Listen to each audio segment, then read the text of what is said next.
W.F. Howes presents an unabridged recording of The Upside Down River, Tomek's Journey, by Jean-Claude Mourlevat, translated by Ros Schwartz, and narrated by Dan Bottomley.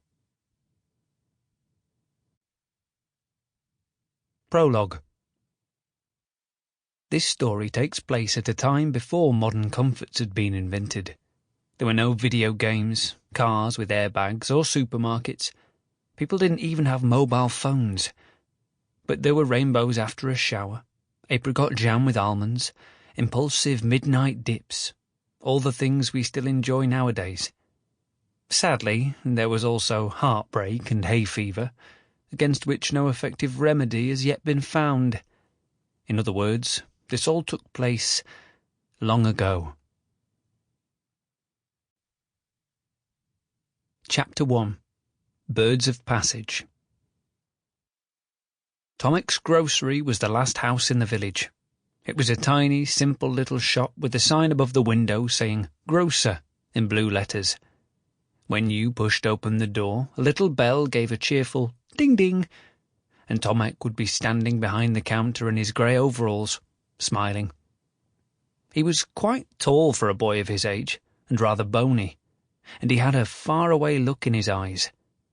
There would be no point trying to list all of the items Tomek sold in his shop. An entire book wouldn't be enough, whereas a single word sums it up. Everything. Tomek sold everything. That means useful, sensible things like fly swatters and Father Partridgeon's cure-all elixir, but of course there were also essential items such as rubber hot water bottles and bear knives.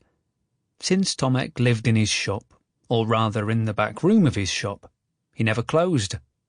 Although there was a little sign hanging on the door, it always showed the side that said, "Open."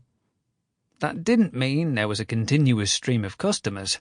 No, the villagers were respectful and took care not to bother him at all hours. But they knew that in an emergency, Tomek would willingly help them out, even in the middle of the night. And don't imagine that Tomek never left his grocery. Quite the opposite. He would often go out and stretch his legs or even take off for half a day. But then the shop would stay open, and customers would go in and serve themselves. On his return, Tomek would find a note on the counter saying, "Took a ball of sausage string, Aline," together with the money, or "Came for my tobacco, will pay tomorrow, Jack." And so life was hunky-dory. Sample complete. Ready to continue?